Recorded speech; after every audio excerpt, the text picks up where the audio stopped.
Hey guys, how's it going?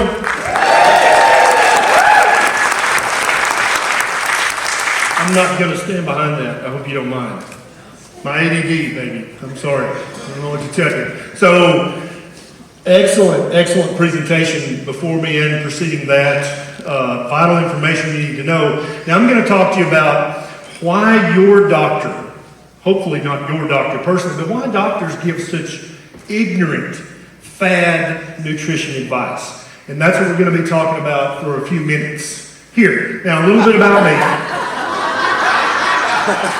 I don't have any disclosures to make. Sometimes give this as a CME presentation, so I have to disclose that. I make a little money on social media, a little on Patreon, and I'm still waiting for either Big Pharma or Big Food to approach me with some sort of collaboration. And I haven't heard from them yet, so we're still waiting on the big check from Big Pharma. Now, a little bit about me. Board certified in family medicine. I've been practicing for about 20 years. I've seen well over 20,000 unique patients. I used to be 297 pounds, had an A1C of 6.1, severe reflux, dandruff, rosacea, joint pain, fatty liver, and I was always pissed off about everything. My daughter, Morgan, just went keto, and within 2 weeks, I did a live with her yesterday on Instagram, and this daughter of mine is always grumpy in the dumps, always sleepy, always tired. She was ebullient on the live yesterday, smiling and laughing and joking. It's a side of my daughter I've never seen before.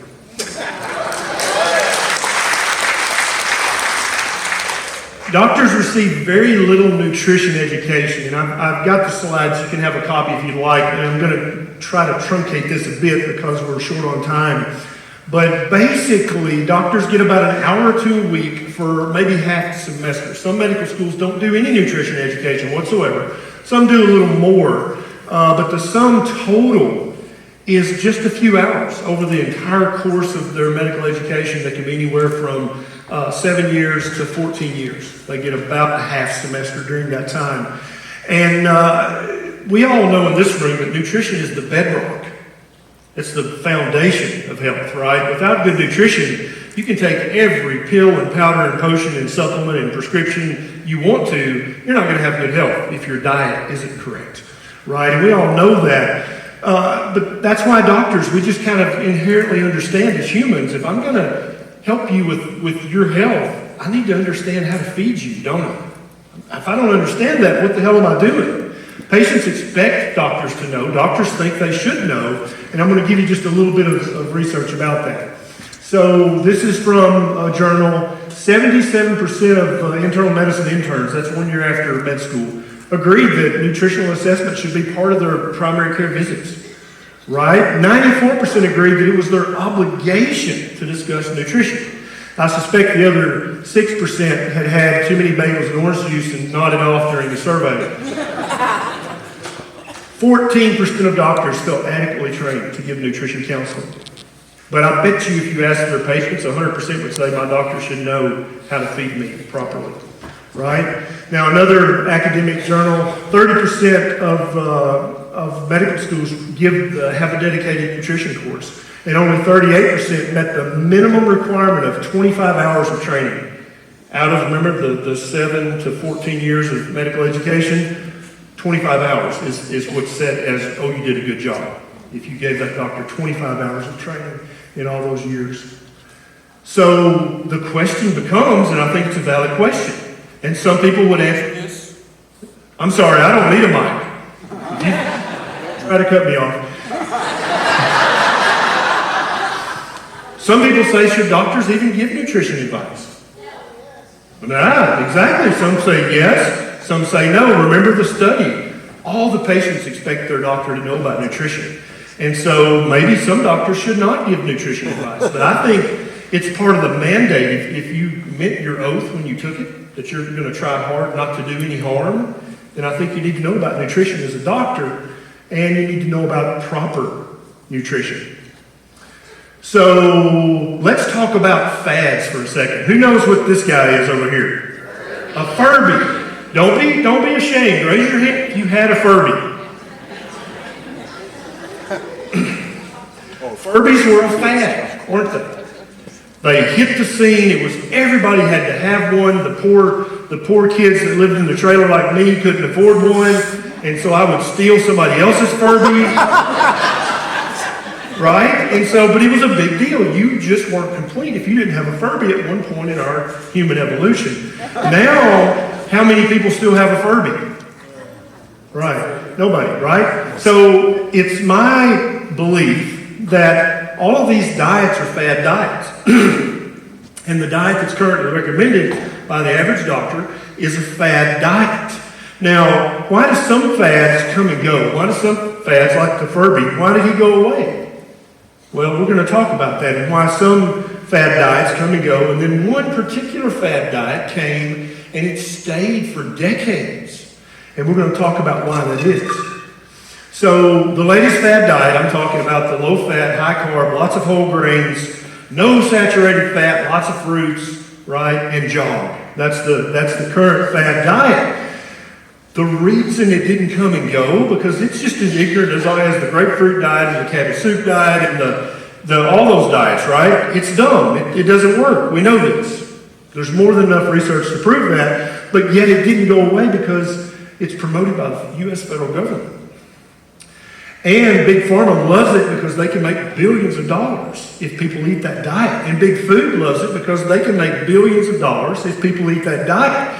And so the poor doctors down here wind up parroting this fad diet that should have died 20, 30 years ago, but it hasn't died yet because all of these big guys with deep pockets are still recommending this diet. Here's one of the guys you all know and love, Dr. Ansel Keys. So he was a fish biologist. He was not an MD. He was not a nutritionist, not a dietitian. He researched fish, and somehow he got... I don't even know how he did it. It's a very intriguing story. I wish I knew all his secrets, but he was a genius at public relations. He knew how to talk down to people. He knew how to look very eminent, and he did a great job of it. He also knew how to cherry pick data. And so he basically started this fad diet, or he was at least one of the major proponents of this fad diet. Now, let's talk about this. From 1949 until 1977, look at the macronutrient ratio of the average American. Okay, all right, I will. So 20 to 30% of calories as carbohydrate, 40 to 50% of calories as fat, and 20 to 30% as protein. That's not terrible macros, is it? Not terrible, right? But then the fad diet that should have died, all of a sudden becomes federal guidelines.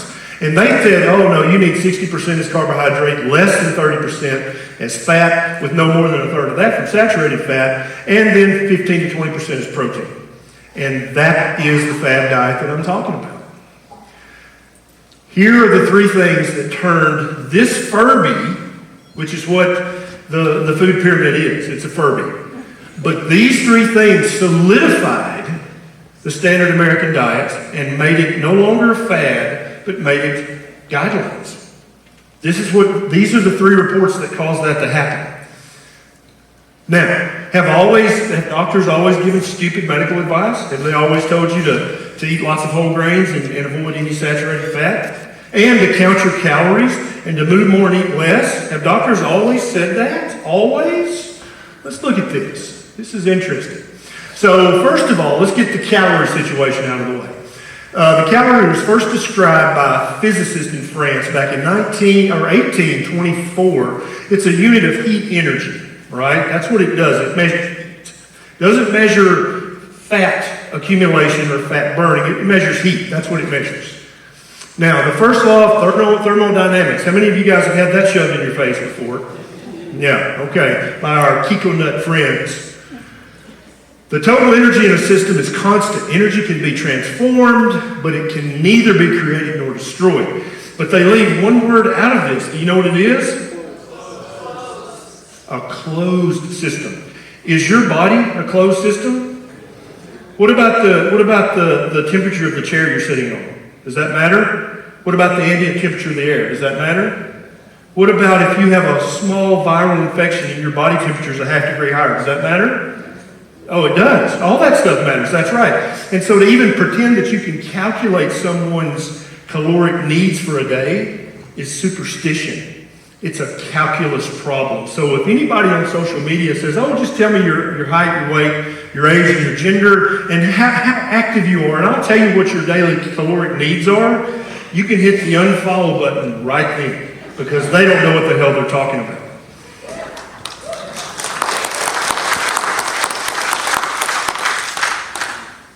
Now, let's look at some, these are direct quotes from textbooks, okay? And remember, this was after the calorie had already been described. It was in the scientific literature.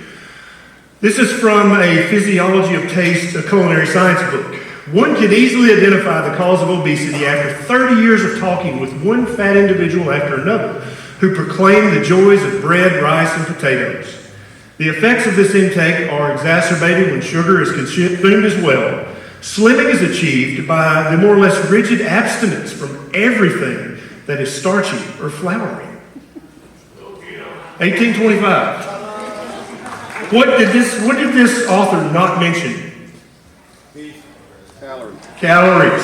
Right.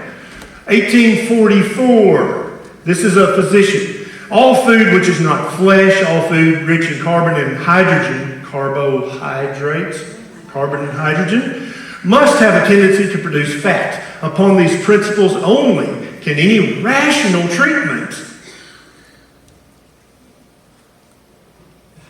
for the cure of obesity satisfactorily rest. Carnivores are never fat, whereas herbivores living exclusively on plants often are. I love this quote. The hippopotamus, for example, so uncouth in form, from its immense amount of fat, feeds wholly upon vegetable matter, rice, millet, sugarcane, etc. So uncouth in form. A poor hippo. A fun fact for you, hippopotamus and whales are the only two mega mammals that we have left on the planet. We either hunted the rest to extinction or they were killed in extinction level events. But the hippopotamus and the whale, you know how fat they are. Those are the animals we used to hunt and used to savor. And there's not many of those left anymore, so we have to deal with less fatty things like corn-finished ribeye, which gets us by. It gets us by. 1862, knowing that a saccharine and farinaceous diet, that saccharine is the old term for sugar. Okay, it doesn't mean saccharine, it means saccharine. You pronounce it differently. And farinaceous diet is used to fatten certain animals, and that in type 1 diabetes, the whole of the fat of the body rapidly disappears because they don't have insulin, right? It occurred to me that excessive obesity might be allied with diabetes as to its cause, and that if a purely animal diet were useful in the latter disease, a combination of animal food with such vegetable diet as contained neither sugar nor starch might serve to arrest the undue formation of fat. 1862. What did he not mention? Interesting. 1864, after losing 50 pounds, this is William Banting, the Undertaker. We've all heard of this guy. I have not felt better in health than now for the last 26 years. My other bodily ailments, which have become mere matters of history. I feel better now at 50 than I did at 35. Anybody else got a similar, right? So, what did he not mention? Oh, okay. Right. 1866, after the Banting diet had become popular, you know, he wrote a little book and it became a bestseller, the first best-selling diet book, I think, ever. Lancet, which is the big British medical journal, they got pissed off about this because he was stealing all their thunder. Listen to this quote very carefully. This is the Lancet, okay, back in 1866, after Banting had become a bestseller. The medical literature is tolerably complete. We know it all, in other words, right? And supplies abundant evidence that all of which Mr. Banting advises has been written over and over again. 1866. They basically looked at Banting and said, duh. But the Lancet forgot to mention something. Calories. Okay, all right. 1882, fatty foods are crucial because they increase satiety. Yes, they do. And so decrease fat accumulation. Avoid sugar, sweets, and potatoes. Limit bread and vegetables. Meat of every kind may be eaten, and fat meat especially. Dr. Epstein wrote a book about obesity in 1882. What did he forget to mention? Oh, okay. 1951, and this comes from the practice of endocrinology. How many people have an endocrinologist they hate? Right. Foods to be avoided, bread and everything else made of flour, cereals including breakfast cereals, and milk puddings. I don't know what a milk pudding is. Do you know it? I don't know what that is. Potatoes and all other white root vegetables and all sweets.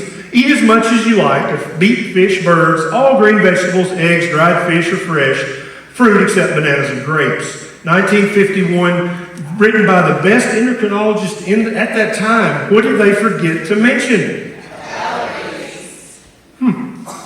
1957, the great progress in dietary control of obesity was the recognition that meat was not fat producing, but that it was the innocent foodstuffs, such as breads and sweets, which lead to obesity. 1957, the psychoanalyst and obesity expert forgot to mention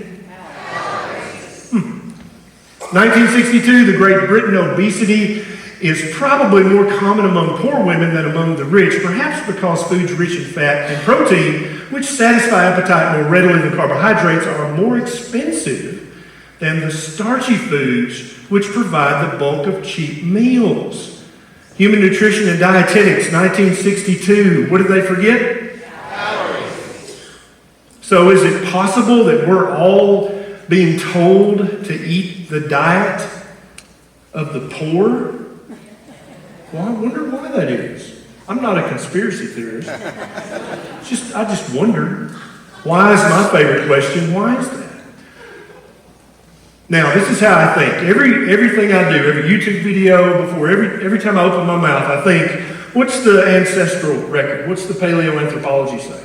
Secondly, does it just make good damn common sense? And thirdly, what's the meaningful research say? Excuse me. Carl Sagan once said that if you come at me with an extraordinary claim, you better have extraordinary evidence to back up your claim.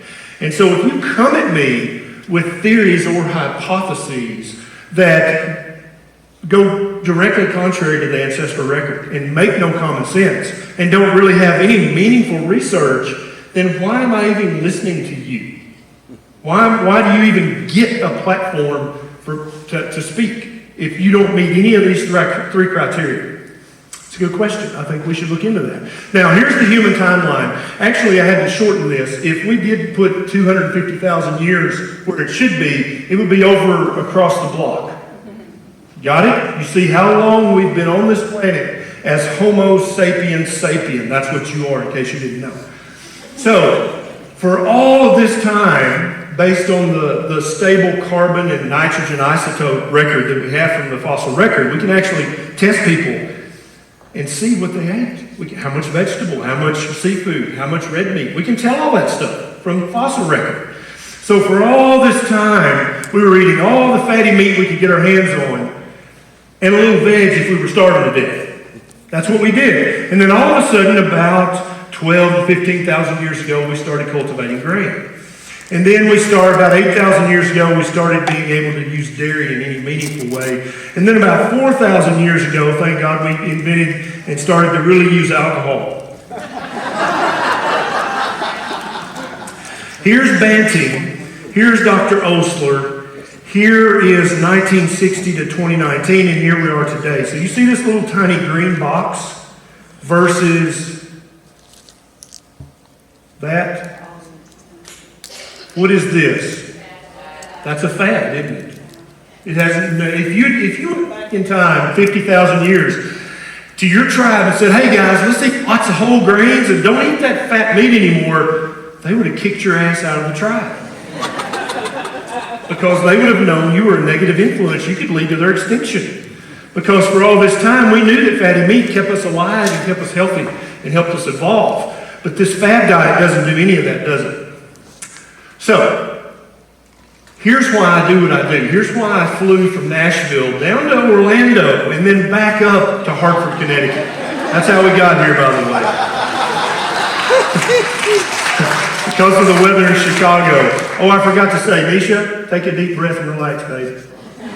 Last time I spoke, she was wearing her continuous glucose monitor, and she spiked 30 points when I got on stage from the cortisol. Just breathe, it's okay. Okay, all right, good deal. So here's why I did that, and here's why I go to all these things and do all these videos. How many people are going to die? And Dr. Ballerstedt alluded to this. How long does it take for guidelines to become guidelines? You heard the H. pylori story. Many of you already know the story of Dr. Semmelweis, right? Who basically told doctors, before you go from digging around in a dead body to delivering a woman's baby, you should probably wash your hands. You know, he was driven out of medicine, and he was committed to an insane asylum, beat up by the attendings, got an infection, and probably died from the very infection he was trying to protect the women from. How many years did it take from the time he published a paper? He wasn't just some kook on YouTube. Okay? He published this. It was meaningful research. He published it in the journals, and they all laughed at him because back then, a doctor was considered a gentleman. And by definition, a gentleman can never be dirty. That's not possible, okay? So when he said to them, wash your damn hands before you go deliver a woman's child, they were offended. They took personal offense at that. And I think that's a big red flag for any of you guys. If you tell your doctor you're not going to take a statin and they take personal offense, that's a red flag right there. Anytime your doctor gets emotional about your health, that's a red flag, okay? And these guys got very emotional and they drummed him out of medicine.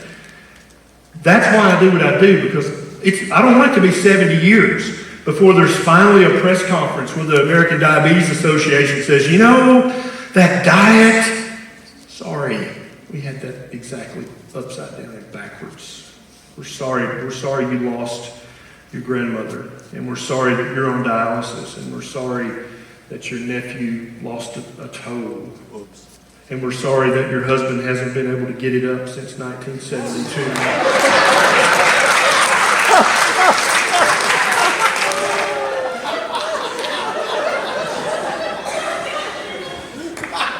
That's why I do this, is because it might take, not because of that. There are people suffering right now, and it will be at least a decade before that press conference happens, if it ever does. We can't wait. We've got grandparents to save, and moms and dads, and brothers and sisters, and next door neighbors who we're supposed to love as ourselves. We've got these people who don't know this. Look at these empty seats. Where are those people? They're at home eating carbs. Think about that. Why isn't your brother here? Why isn't your son or daughter here? They don't know what we know. And we can't sit quietly and wait for the powers to be to admit that their ignorant fad diet has killed millions of people. We can't wait for that. At least I can't. I don't know about you. So, here's what I want you to do. You guys are already doing this. I want you to learn. I want you to go to conferences. I want you to go to PubMed.gov and look up studies that pertain to your health, because they also pertain to people's health as well, don't they? I want you to lead by quiet example. Don't be bitching at your husband. Just lead by quiet example. Fix your health, because I believe Dr. Ballerstedt is 100% right. When you improve your health, you improve the health of our planet. 100% agree.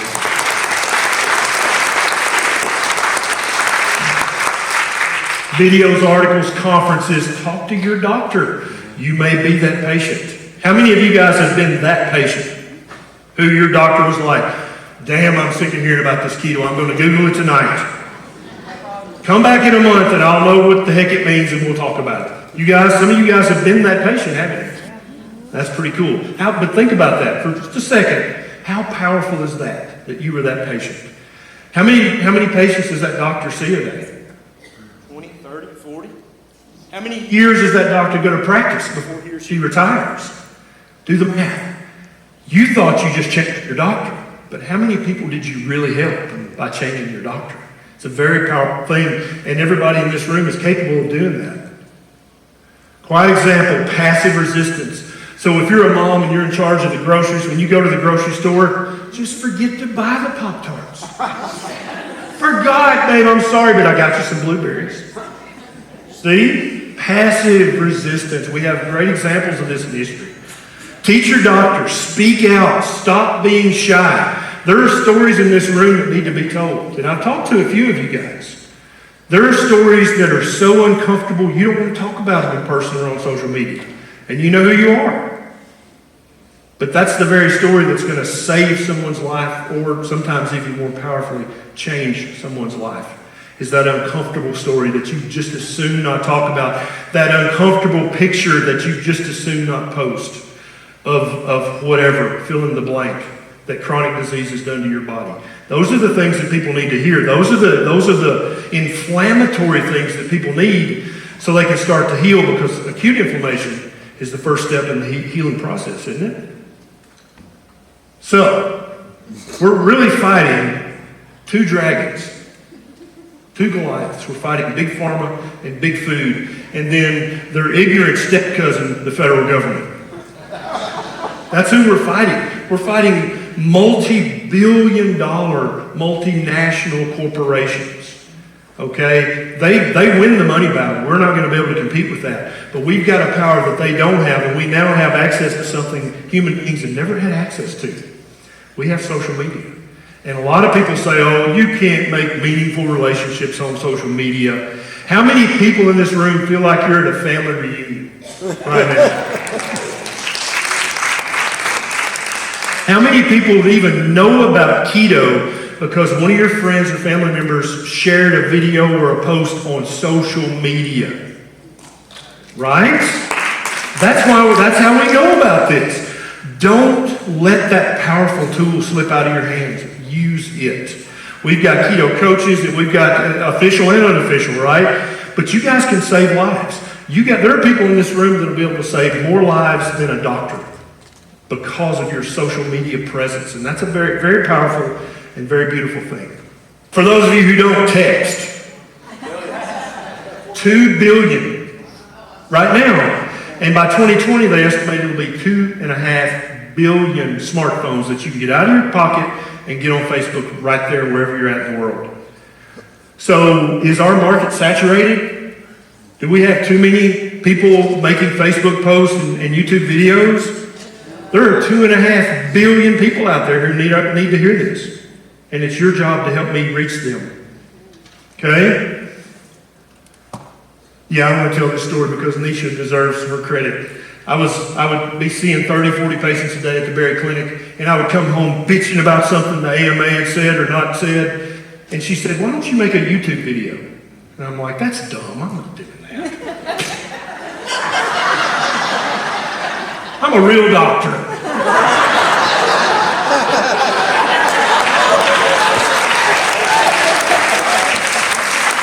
And she said the following, how many people do you average seeing a day at the clinic? 30. She said, so you're helping 30 people a day. That sounds amazing, but what if you could help 3,000 people a day?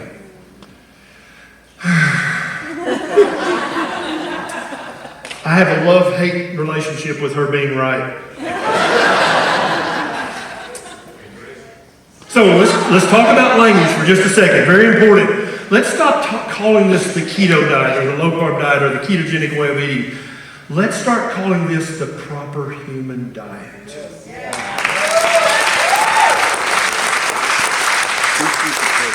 Remember where 250,000 years was on the graph?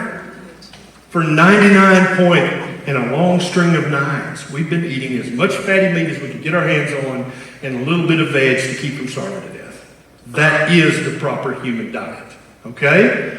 So let's call it that, because if you say keto in some doctor's offices or some nutritionists or even some schools, you get DCS called on you.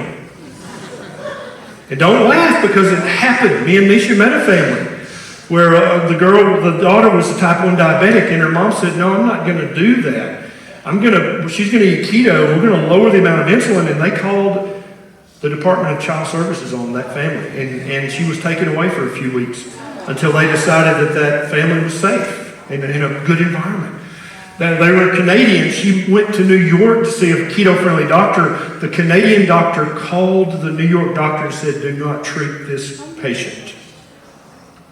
True story, okay? So let's use our language. Let's call this the proper human diet. Who's going to argue with that? Also, it helps with all the internet questions of, hey, if I don't have a gallbladder, can I eat the...